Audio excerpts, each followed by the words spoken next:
News alerts 2024 AP assembly ఎన్నికల్లో అధికార YCP party ఘోర పరాజయం పాలైంది. కేవలం 175 స్థానాలకు గాను కేవలం 11 ఎమ్మెల్యే స్థానాలు మాత్రమే గెలిచిన వైసీపీ పార్టీకి చేదు అనుభవాలు ఎదురవుతున్నాయి.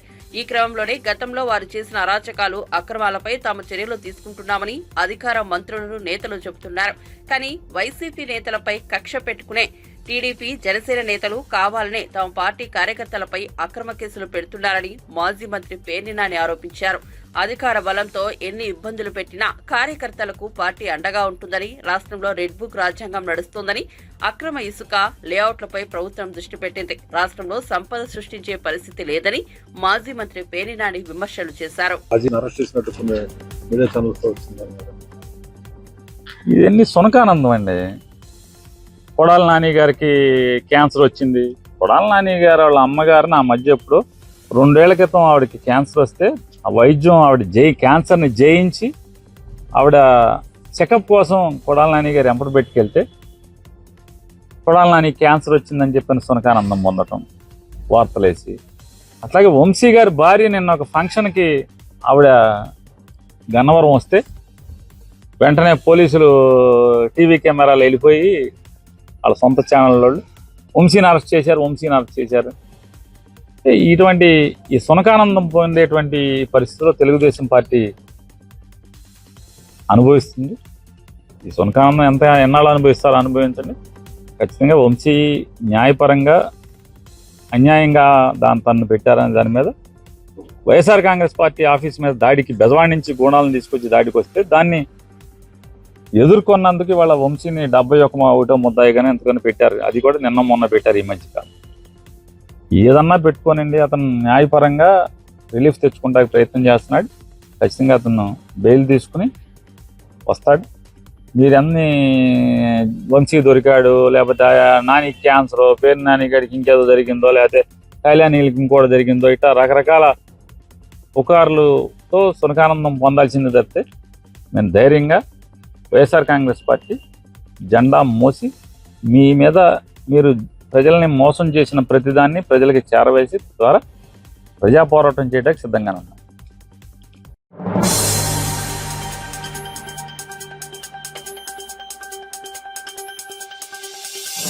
వైఎస్ఆర్సీపీ 5 ఏళ్ల పాలనలో 5 లక్షల కోట్లు దోచేశారని బీజేపీ ఎమ్మెల్యే ఆదినారాయణ రెడ్డి ఆరోపించారు. అంతులేని అక్రమాలకు పాల్పడిన వైఎస్ఆర్సీపీ నేతలంతా జైలుకు పోవడం ఖాయమని హెచ్చరించారు. జగన్ పాలనలో ఏనాడు ఉద్యోగులకు 1వ తేదీ జీతాలు ఇవ్వలేదని గుర్తు చేశారు. అధికార పగ్గాలు చేపట్టగానే 1వ తేదీన ఉద్యోగులకు జీతాలు ఇవ్వడం చంద్రబాబు పాలనా దక్షతకు నిదర్శనమన్నారు. మోదీ సహకారంతో రాష్ట్రం అభివృద్ధి పథంలో దూసుకుపోతోందని ఆదినారాయణ రెడ్డి చెప్పారు. మరియు దేశానికి, విదేశాల్లో ఉన్న తెలుగు వారికి తెలియజేయాలనేది ప్రధాన ఉద్దేశం. ఇష్టం వచ్చినట్లు అప్పులు చేసినారు. 7 శ్వేతపత్రాలు ముఖ్యమంత్రి గారు స్వయంగా ఆర్థిక శ్వేతపత్రంతో పాటు తెలియజేసిన విషయం అన్ని పత్రికలకు, టీవీలకు వచ్చింది. ఈ 60 రోజుల్లో నిన్న 1వ తేదీ నాడు, అంతకుముందు నెల 1వ తేదీ నాడు అటు ఉద్యోగస్తులకు, రిటైర్డ్ ఉద్యోగస్తులకు మరియు పెన్షన్దారులకు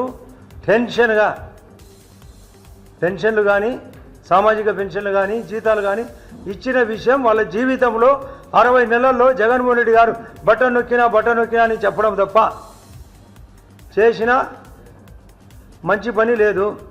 జగన్మోహన్ రెడ్డి గారు పెద్ద మార్కెటు, వాళ్ళ ఎంపీలు, ఎమ్మెల్యేలు చిన్న మార్కెట్లు, ఇంకా చిన్న నాయకులు చిల్లర మార్కెట్లు. తక్కువలో తక్కువ 2 లక్షల కోట్లకు పైగా తిన్నాడు జగన్మోహన్ రెడ్డి. మిగతా అందరూ కలిసి 2-3 లక్షల కోట్లు తిన్నారు. ఈ రాష్ట్రాన్ని సర్వనాశనం చేశారు. అభివృద్ధి అనేది కుంటుపడింది. 1800 రోజులకు సత్కారంగా కూటమికి అధికారం ఇస్తే చిత్కారంగా వాళ్లకు 11 సీట్లు ఎమ్మెల్యేలు, 4 సీట్లు మాత్రమే ఎంపీలు, టోటల్ 15. వాళ్ళు ఏమన్నారు? వైనాట్ 175 ఎమ్మెల్యేలు, 25 ఎంపీలు, 200కు గాను 15 మాత్రమే స్కోర్, 6% మాత్రమే ఎమ్మెల్యేలు. జగన్మోహన్ రెడ్డిని కూడా ఓడిస్తాం పులివెందులలో. అక్కడ పాడా ఫండ్స్ పేరుతో, పులివెందుల ఏరియా డెవలప్మెంట్ అథారిటీ పేరుతో 60 కోట్ల పనిని 600 కోట్లు ఇచ్చి అది కూడా ఇవ్వకుండా వెళ్ళిపోయినాడు. వాళ్ళకు వచ్చే పరిస్థితి లేదు. దానిపైన విజిలెన్స్ మానిటరింగ్ జరుగుతుంది. ఆ జగన్మోహన్ రెడ్డిని వెంటబడి పిచ్చి కుక్కను కొట్టినట్టు పులివెందులు కూడా కొట్టబోతున్నారు. కొందరు జైల్లో ఉన్నారు, కొందరు బెయిల్ మీద ఉన్నారు. జగన్మోహన్ రెడ్డి గారు మాత్రం గాల్లో తిరుగుతున్నాడు. పైన ప్రధానమంత్రి మోడీ గారు పవర్ఫుల్గా 4 సార్లు ముఖ్యమంత్రిగా, 3 సార్లు ప్రధానమంత్రిగా, హ్యాట్రిక్ ప్రధానమంత్రి. ఇంతకుముందు ఎప్పుడో నెహ్రూ గారు. ఆ కాలంలో ఇలాంటి సెల్ ఫోన్ లేదు, ఇలాంటి మీడియా లేదు. ఇప్పుడు గెలవడం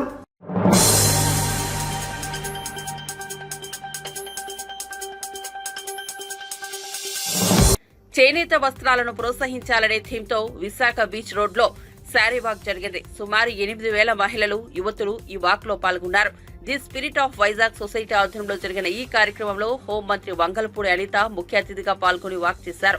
మహిళలు చీర కట్టుకుని వేదికపై ర్యాంప్ వాక్ చేశారు. ర్యాంప్ వాక్ లో గెలుపొందిన వారికి హోంమంత్రి అనిత బహుమతులు అందజేశారు. ఆ ఎక్విప్మెంట్ అటువంటి పరిస్థితుల నుంచి, కోవిడ్ లాంటి విపత్కరమైన పరిస్థితుల్లో కూడా వాళ్ళు తట్టుకొని నిలబడి ఈ రోజు మనందరికీ కూడా ఒక సంప్రదాయాన్ని గౌరవించడమే కాకుండా ఇది భారతదేశ సాంప్రదాయం అని ఎన్ని ఇబ్బందులు ఎదుర్కొన్నా కూడా ముందుకు తీసుకెళ్తున్నారు. చీర ఎలాంటిదంటే ఏ కాలానికైనా దానికి తగ్గ చీరలు ఉంటాయి. మన ఇంట్లో వాళ్ళు అంటారు, ఎన్ని చీరలు ఉన్నా మీకు ఇంకా ఆశ తీరదే అంటారు. ఈ రోజు కొత్త చీరలు 10 ఎన్నో ఉన్నా ఇంకొక చీర ఉంటే బాగుంది అనిపిస్తుంది మనకి. అది చీరలో గొప్పతనం. అటువంటి ఈ మంచి చీర కాన్సెప్ట్ మీద తీసుకొచ్చి అందులో నన్ను అందులో మీకులాగే నేను చీరలు పిచ్చేదాన్ని కాబట్టి నన్ను పిలిచి ఈ రోజు కూర్చొని ఇక్కడ నాకు నిజంగా ఒక మంచి అవకాశం ఇచ్చారు, మంచి వేదిక ఇచ్చారు. నిజంగా thank you so much of spirit of Vizag వాళ్ళకి నేను చాలా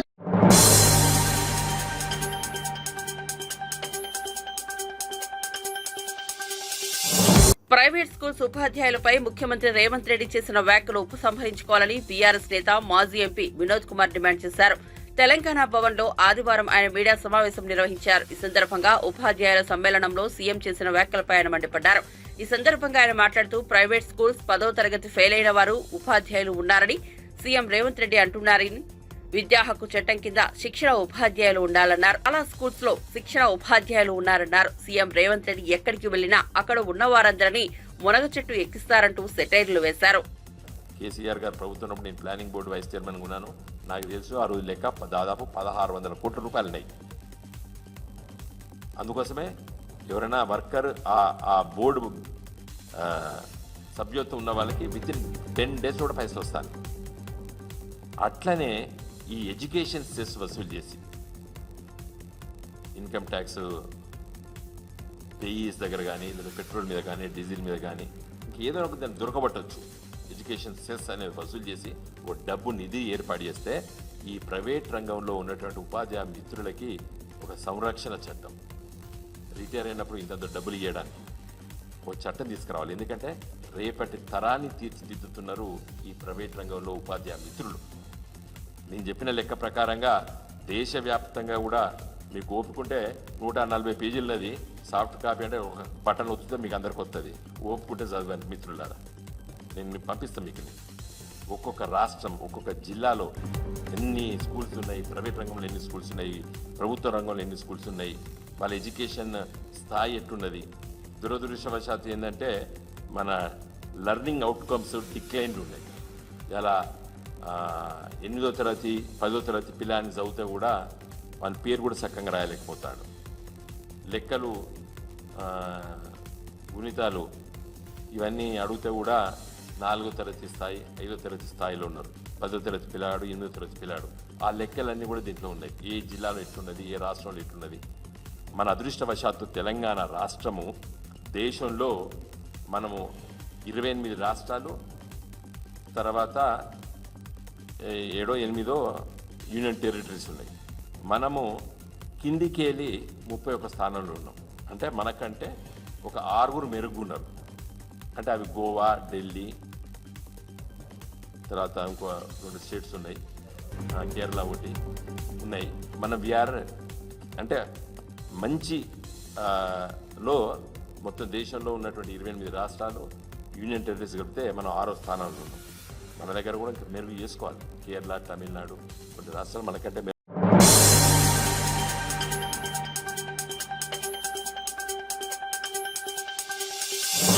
మెదక్ జిల్లా కలెక్టర్ రాహుల్ రాజ్ రైతుగా మారారు. తన భార్య పిల్లలతో కలిసి వరి నాటు వేశారు. నారాయణ అనే రైతు పొలం నారుమడిలో కాసేపు సాగు పనులు చేశారు. నాట్లు వేస్తున్న పొలాలను పరిశీలించి సాగు పద్ధతులను, పంటలో వచ్చే లాభం, సాగులో ఎదురవుతున్న ఇబ్బందులు తదితర అంశాలపై రైతులను వివరాలు అడిగి తెలుసుకున్నారు.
మంత్రి హోదాను పక్కన పెట్టి డాక్టర్ నిమ్మల రామానాయుడు శ్రమదానం చేశారు.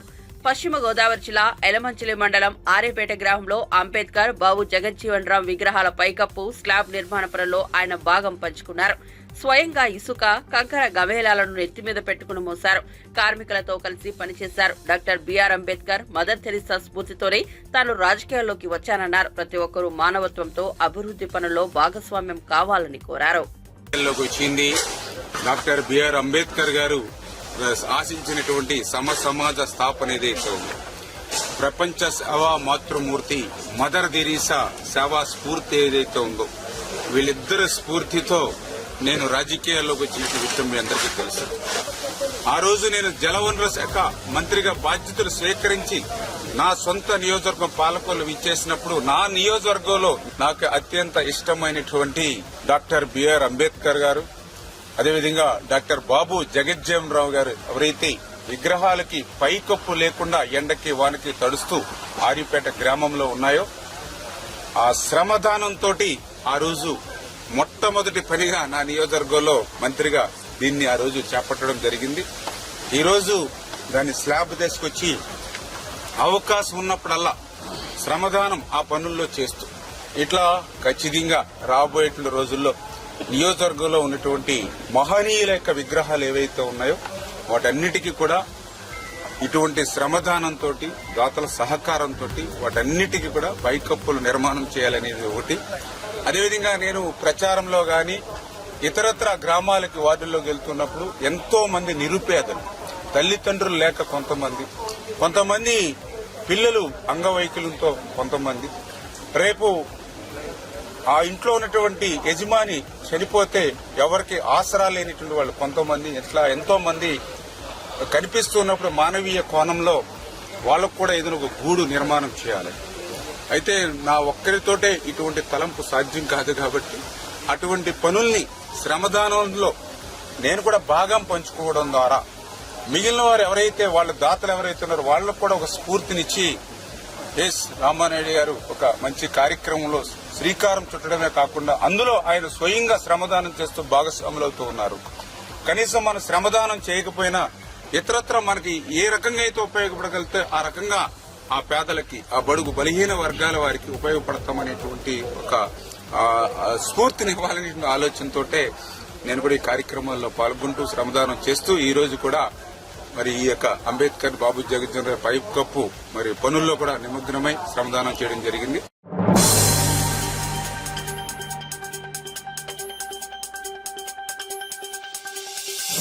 తిరుమల శ్రీవారిని ఆంధ్రప్రదేశ్ మంత్రులు కొలుసు పార్థసారథి, కొండపల్లి శ్రీనివాస్ దర్శించుకున్నారు. ఆదివారం వీఐపీ ప్రారంభ విరామ దర్శన సమయంలో మంత్రులు వేరువేరుగా స్వామివారి సేవలో పాల్గొన్నారు. పేదవారికి, మధ్యతరగతి ప్రజలకు ఇల్లు ఇవ్వాలని ప్రభుత్వం నిర్ణయం తీసుకుందని మంత్రి పార్థసారథి తెలిపారు. టిట్కో, పీఎంఏవై ఇళ్లను వీలైనంత త్వరలో పూర్తి చేసి సంవత్సరంలోగా లబ్ధిదారులకు అందజేస్తామని చెప్పారు. అర్హత కలిగిన పేదవాళ్ళందరికీ కూడా ఇల్లు ఇవ్వాలని, అదేవిధంగా పేదవాళ్ళతో పాటు జర్నలిస్టులకి, మిడిల్ ఇన్కమ్ గ్రూప్ వాళ్ళకి, లోయర్ ఇన్కమ్ గ్రూప్ వాళ్ళకి కూడా సరసమైన ధరలకి ఇల్లు అందించాలని చెప్పేసి ప్రభుత్వం నిర్ణయం తీసుకుంది. మరి ఈ రాష్ట్ర అభివృద్ధి కోసం, రాష్ట్ర సమస్యల నుంచి ఈ రాష్ట్రాన్ని కాపాడనే కష్టపడుతున్న ముఖ్యమంత్రి గారు, ఉప ముఖ్యమంత్రి గారు, లోకేష్ గారు, వీరికి తోడు దైవశక్తి కూడా తోడివారని, ఆ ఏడుకొండవాడు సహకారిగా ఉండాలని ఏడుకొండవాడిని ముఖ్యమంత్రి. టిట్కో ఇల్లు కానివ్వండి, పిఎంఏవైలో నిర్మాణం సగంలో ఉన్న ఇల్లు కానివ్వండి, ఒక టార్గెట్ పెట్టుకుని వాటన్నిటి కూడా పూర్తి చేయాలని చెప్పేసి ముఖ్యమంత్రి గారు మా శాఖలకు ఆదేశాలు జారీ చేయడం జరిగింది. ఆయన ఆదేశాలకు అనుగుణంగా తప్పకుండా ఒక సంవత్సరం లోపల పిఎంఐలో ఏదైతే ప్రోగ్రెస్లో ఉన్నావో ఆ ఇళ్ళని కానివ్వండి, టిట్కో ఇళ్ళని కానివ్వండి, లబ్ధిదారులకు అందజేసే కార్యక్రమం చేస్తాం. ఈరోజు స్వామివారిని దర్శించుకోవడం జరిగింది. అంటే గెలిచిన తర్వాత ఇదే మొట్టమొదటిసారి రావడం నేను. ఎందుకంటే ఒక మంత్రిగా అవకాశం కల్పించిన చంద్రబాబు నాయుడు గారికి నేను ఎంతో రుణపడుతూ గత నెల రోజులుగా మినిస్ట్రీ తాలూకా పోర్ట్ఫోలియోని కొంచెం అర్థం చేసుకుంటూ ఈరోజు మొట్టమొదటిసారిగా తిరుపతి రావడం జరుగుతుంది. స్వామివారి ఆశీస్సులు పొందడానికి, మరి ఆయనకి మొక్కుబడి చెల్లించుకోవడానికి. ఎందుకంటే ఈరోజు రాష్ట్రాన్ని కాపాడుకొని రాష్ట్రాన్ని ముందు దశకి మంచి దశలో తీసుకువెళ్ళడానికి ఈరోజు ఒకే దాటుగా ఎన్డీఏ ప్రభుత్వాన్ని గెలిపించిన ప్రధానికానికి, మరి ప్రజలందరికీ అండగా ఉన్న వెంకటేశ్వర స్వామి గారికి, వీళ్ళందరినీ ఇంత అవకాశం కల్పించిన యావత్ అందరికీ కూడా ధన్యవాదాలు తెలియజేసుకుంటూ ఈరోజు స్వామివారు ముఖ్యంగా ఇక్కడ వచ్చి నా తాలూకు మొక్కుబడి కుటుంబ సభ్యులందరితో కలిసి ఇక్కడికి వచ్చి మొక్కుబడి చెల్లించుకొని ఈరోజు దర్శించుకోవడం చాలా భాగ్యంగా నేను భావిస్తున్నాను.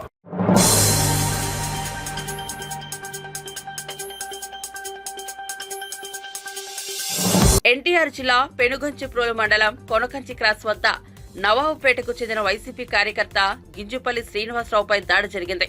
ప్రత్యర్థులు కారుపై దాడి చేసి అతన్ని తీవ్రంగా గాయపరిచారు. దీంతో స్థానికులు శ్రీనివాసరావును జగ్గయ్యపేట ఆసుపత్రికి తీసుకెళ్లారు.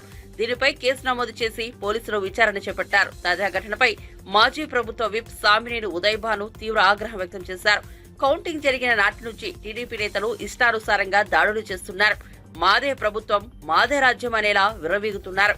గత 5 ఏళ్లలో జగ్గయ్యపేటలో టీడీపీ నేతలపై ఒక్క కేసు లేదు. ఈ 2 నెలల్లో వైసీపీకి చెందిన 15 మందిపై దాడులు చేశారు. రోడ్డుపై ఎవరూ తిరగకూడదనేలా వ్యవహరిస్తున్నారని సామినేని ఉదయభాను అన్నారు. విజయవాడలో ఆయన మీడియాతో మాట్లాడారు. వైఎస్ఆర్సీపీ అంటే కొట్టిరండి అని చెప్పి అన్ని నియోజకవర్గాల్లో ప్రోత్సహిస్తూ ఉన్నారు. కాబట్టి వెంటనే ప్రభుత్వం ఈ దాడుల్ని మరి ప్రోత్సహించుకుని వెంటనే దాడులు ఆపాలి. లేకపోతే మేము కూడా మరి ప్రతిచర్య ఉంటుంది, మాకు కూడా తప్పకుండా అటువంటి దాడులు లేకుండా ఆపాలని చెప్పి ప్రభుత్వాన్ని మేము కోరుకుంటున్నాం. ఇవాళ ఏదైతే గింజుపల్లి శ్రీనివాసరావుని రాత్రి హత్యాయత్నం చేశారో మరి వారి మీద పీడీ యాక్ట్ కూడా పెట్టాలి. మళ్ళీ ఇటువంటి దాడులు జరగకుండా ప్రభుత్వం కఠిన చర్యలు తీసుకోవాలని చెప్పి మేము ప్రభుత్వం డిమాండ్ చేస్తా ఉన్నాం. అదే గ్రామంలో మధు ఉన్నారు, ఆ సోదరుడు మధు. మరి వీరు కూడా ఆ రోజు 2009లో 14 సంవత్సరాల క్రితం వారి తండ్రి ఏదైతే హత్య గావించబడ్డారో దానికి సాక్షిగా ఉన్నారు. మరి ఆ పోలీస్ ఛార్జ్షీట్లో సాక్షిగా ఉంటే ఆ పోలీసు వేసిన ఛార్జ్షీట్లో ఈ సాక్షిగా ఉన్న కొడుకును కూడా పేరు తీసేశారు సిబిసిఐడి వాళ్ళు.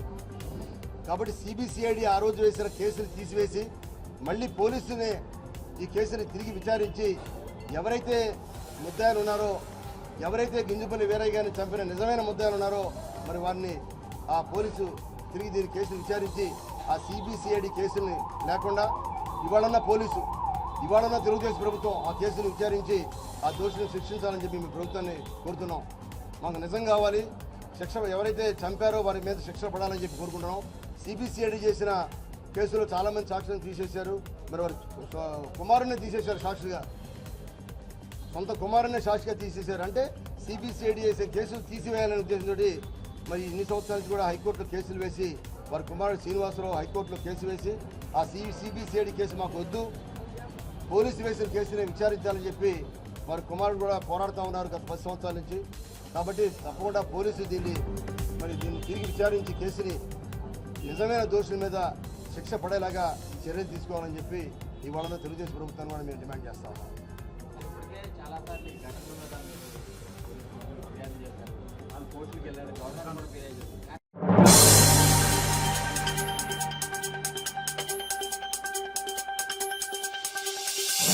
ఆంధ్రప్రదేశ్ నుంచి తరలిపోయిన పరిశ్రమలతో సంప్రదింపులు చేస్తున్నామని కేంద్ర సహాయ మంత్రి భూపతిరాజు శ్రీనివాస్ వర్మ తెలిపారు. కొత్త పరిశ్రమలను రాష్ట్రానికి ఆహ్వానిస్తున్నామన్నారు. వీఐపీ ప్రారంభ విరామ దర్శన సమయంలో ఆయన తిరుమల శ్రీవారిని దర్శించుకున్నారు. టీటీడీ ఆలయ అధికారులు ఆయనకు స్వాగతం పలికి దర్శన ఏర్పాట్లు చేశారు. దర్శనం అనంతరం మీడియాతో మాట్లాడిన శ్రీనివాస్ వర్మ రాష్ట్రానికి 5 ఏళ్లుగా పట్టిన గ్రహణం వీడి కూటమి ప్రభుత్వంతో మంచి రోజులు వచ్చాయన్నారు. ఆంధ్రప్రదేశ్కి మంచి రోజులు ప్రారంభమయ్యాయి. ఏదైతే ఎన్డీఏ ఆధ్వర్యంలో కేంద్రంలో నరేంద్ర మోడీ గారి నాయకత్వంలో, రాష్ట్రంలో చంద్రబాబు నాయుడు గారు, పవన్ కళ్యాణ్ గారి నాయకత్వంలో, ఎన్డీఏ పక్షాల కూటమి ఆధ్వర్యంలో భారతదేశం అదేవిధంగా ఆంధ్రప్రదేశ్ త్వరితగతిన పెద్ద ఎత్తున అభివృద్ధి చెందాలని భగవంతుని ప్రార్థించడం జరిగింది. భారతదేశం అతి త్వరలోనే మూడవ ఆర్థిక వ్యవస్థకు చేరాలని, అలాగే గత 5 సంవత్సరాలుగా అభివృద్ధికి నోచుకున్నటువంటి ఆంధ్రప్రదేశ్ రాష్ట్రం రాబోయేటువంటి 5 సంవత్సరాల్లో పెద్ద ఎత్తున అభివృద్ధి చెందాలి. అన్ని రకాలుగా కూడా రాజధాని కానివ్వండి, పోలవరం ప్రాజెక్టు కానివ్వండి, పరిశ్రమలు ఆంధ్రప్రదేశ్ నుంచి తరలి వెళ్ళిపోయినటువంటి సందర్భంలో ఆ పరిశ్రమల్ని తిరిగి ఆంధ్రప్రదేశ్కి తీసుకొచ్చేటువంటి విషయంలో, కొత్త పరిశ్రమలు ఆంధ్రప్రదేశ్లో స్థాపించేటువంటి విషయంలో వెంకటేశ్వర స్వామి ఆశీస్సుల్ని కోరడం జరిగింది. తప్పనిసరిగా రాబోయేటువంటి రోజుల్లో ఆంధ్రప్రదేశ్లో దేవాలయాలకు కూడా పెద్ద ఎత్తున రక్షణ కల్పించడంతో పాటు గత 5 సంవత్సరాలుగా ఆంధ్రప్రదేశ్కి ఒక గ్రహణం పట్టింది. దేవాలయాల గురించి పట్టించుకునేటువంటి పరిస్థితి రాష్ట్రంలో లేదు. చిన్నచూపు చూసినటువంటి దేవాలయాలకు పెద్ద ఎత్తున అభివృద్ధి చేసే విధంగా ఇవాళ ఈ ప్రభుత్వాలు ప్రయత్నం చేస్తాయి. అలాగే ఆంధ్రప్రదేశ్కి ప్రజలు పెద్ద ఎత్తున ఇచ్చినటువంటి తీర్పు ఏదైతే ఉందో, ఆంధ్రప్రదేశ్ అభివృద్ధి చెందుతుంది, ఆంధ్రప్రదేశ్ కష్టాలు తీరిపోయినటువంటి ఒక వాతావరణం వేళ రాష్ట్రంలో నిర్మాణమైంది. దీనికి చక్కటి ఉదాహరణ ఇక్కడ ఉన్నటువంటి శ్రీశైలం జలాశయం పూర్తిగా నీటితో నిండిపోవడం, 1-2-3 రోజుల్లో నాగార్జున జలాశయం కూడా పెద్ద ఎత్తున నీటి సామర్థ్యంతో నిండడం, ఇవన్నీ కూడా ఒక వెంకటేశ్వర స్వామి ఆంధ్రప్రదేశ్కి ఇచ్చినటువంటి ఒక వరంగా మేమైతే భావిస్తున్నాం. ఆంధ్రప్రదేశ్కి అభివృద్ధి విషయంలో, పరిశ్రమల విషయంలో మీరు అడిగినటువంటి ఏదైతే పరిశ్రమలు తరలి వెళ్ళాయో వాటితో కూడా సంప్రదింపులు మొదలుపెట్టాం. అదేవిధంగా కొత్త పరిశ్రమలు కూడా మేము ఆహ్వానిస్తున్నాం. ఎవరైతే ఆంధ్రప్రదేశ్లో పరిశ్రమలు పెట్టాలనుకున్నారో దానికి సంబంధించినటువంటి అనుమతులు ఏవైతున్నాయో వాటిని సులభతరం చేయాలనేటువంటి ప్రక్రియని మేము ప్రారంభించాం.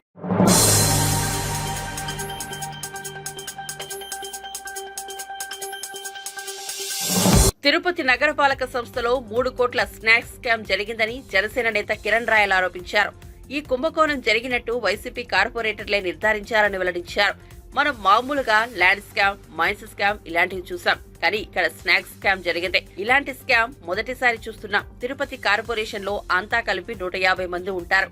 వారికి అందించే స్నాక్స్ ప్యాకెట్లో ఒక సమోసా, కొన్ని జీడిపప్పులు, కొంత మిక్చర్, ఒక బిస్కెట్ ఉన్నాయి.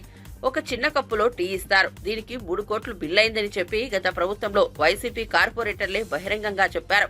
ఆ టీలో ఏమైనా బంగారం పూత పూసి ఇచ్చారా? అన్ని స్కామ్లు అయిపోయి ఆఖరికి మిక్చర్, సమోసా స్కామ్ కూడా చేశారు. మున్సిపాలిటీ అధికారులేమో 3 కోట్లు కాదు 38 లక్షలకే తిన్నామంటారు. మరో అధికారమో 1.50 కోట్లకే తిన్నామంటారు. స్వయాన వైసీపీ కార్పొరేటర్లే బయటకు వచ్చి 3 కోట్ల స్నాక్స్ అని చెప్పారని వివరించారు. ఆ టీలో ఏమైనా బంగారం పోతే ఏమైనా పోషించినా, లేకపోతే ఆ బిస్కెట్లు ఏమైనా అంబానీ వాళ్ళ ఇంటి తినే బిస్కెట్లా, లేకపోతే ఒక అమెరికా రాజులో దుబాయ్ రాజు తినే సమోసాలా, అర్థం కాదు. మామూలు మా దేశం ఇవే సమోసాలు అట్టివే, మున్సిపల్ ఆఫీస్ సమోసాలు, మరి సమోసా మిక్చరు. కానీ స్నాక్స్ స్కామ్ అనేది ఎప్పుడు చూసారు ప్రపంచంలో, దేశానికి తెలియాలి. గత ప్రభుత్వంలో అన్ని స్కాములు చేశారు, లాస్ట్ కి మిక్చర్ సమోసా కూడా స్కామ్ చేశారు 3 కోట్లు. పరిస్థితి ఎలా ఉందంటే, మన దగ్గర చెత్త పన్ను, ఆ పన్ను, ఈ పన్నును వసూలు చేసి వీళ్ళు సమోసా రూపంలో తినేయారు 3 కోట్లు. మున్సిపల్ అధికారులు ఏమంటారు, 3 కోట్లు కాదు 38 లక్షలు మాత్రమే తిన్నాము అంటారు. ఇంకో అధికారి 1,50,00,000కే తిన్నామంటారు. వైసీపీ కార్పొరేటర్, స్వయాన కార్పొరేటర్ బయటకు వచ్చి 3 కోట్ల స్నాక్స్ అంటారు. తిరుపతి ప్రజలు ఇంత అమాయకులా? తిరుపతి ప్రజల్ని ఏమనుకుంటారు అర్థం కావట్లేదు. మా డబ్బులతో మీరు జలసాలా? అసలు ఒక 90 మంది అధికారికంగా 90 మందికి ఏదో జీతాలు ఇచ్చారట. జీతాలు మాత్రం ఉన్నాయి, మనుషులు లేరు. ఇది ఒక వింత. 25 నెలల జీతాలు ఇచ్చినారు, మనుషులు లేక జీతాలు ఇచ్చినారు. ఎట్టిచ్చినారు అర్థం కావట్లేదు. మాకు కూడా 10 మంది ఉన్న పేర్లు ఇస్తాం, కావాలంటే యాడ్ చేసుకోండి. ఎట్టిచ్చినారు? వాళ్ళు ఎక్కడ పని చేశారు? అసలు 150 మంది అన్నారు, మన అధికారికంగా లేదు 90 మంది అన్నారు. 90 మంది అనుకుందాం. 90 మందికి 25,000 చొప్పున జీతాలు ఇచ్చినారు. 25 నెలలు ఇచ్చారు. ఎక్కడున్నా వాళ్ళందరూ? ఒక్కరన్నా విచారిస్తే ఎంక్వైరీ చేయాలి. విచారిస్తే ఎక్కడ తెలుసా? హెల్త్ ఆఫీసర్ ఇంట్లో 2 పనులు, మెడికల్ ఆఫీసర్ ఇంట్లో 2 పనులు, టౌన్ ప్లానింగ్ ఆఫీసర్ ఇంట్లో 2 పనులు, డిఈలు, ఏఈలు, వాటర్ ఇరిగేషన్ డిపార్ట్మెంట్ లో పనిచేసే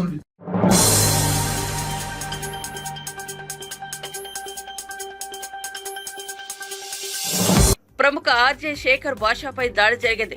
ఓ టీవీ ఛానల్ ఇంటర్వ్యూకి వెళ్లి వస్తున్న సమయంలో అతనిపై 3 దుండగులు దాడి చేసినట్లు తెలుస్తోంది. టాలీవుడ్ లో లావణ్య బాధితులు ఒక్కొక్కరిగా బయటకు వస్తున్న నేపథ్యంలో భయంతోనే ఈ దాడి చేయించిందని శేఖర్ ఆరోపిస్తున్నారు. తనపై ఎన్ని దాడులు జరిగినా న్యాయం జరిగే వరకు పోరాటం ఆపబోమని శేఖర్ భాష చెబుతున్నారు.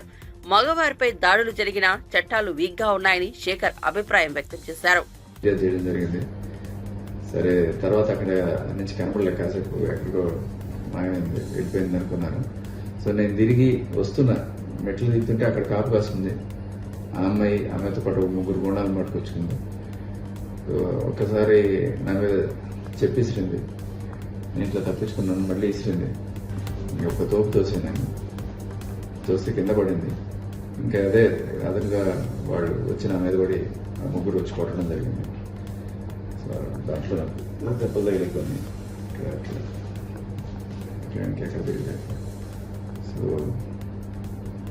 దెబ్బలు మోకాళ్ళకి చేతులు దూకిపోయినాయి. అంటే ఇక్కడ కూడా జరిగింది. మెయిన్ థింగ్ ఏంటంటే ఇది, అంటే వాళ్ళ పట్టుకున్నప్పుడు నేను కూడా వాళ్ళ కాలర్ పట్టుకున్నాను. బట్ వాళ్ళ కాలు పట్టుకున్నప్పుడు ఇక్కడ మోచే ఏదో తగిలింది. ఈ పార్ట్ టేర్ అయింది కొంచెం, ఈ కాలు పట్టుకున్న దగ్గర. But it's okay. నాకు తెలిసి డిశ్చార్జ్ అడిగాను కానీ వాళ్ళు కుదరదు అంటున్నారు. రేపు పొద్దున్న దాకా ఉండాల్సిందే. రేపు పొద్దున్న ఐ గెట్ డిశ్చార్జ్.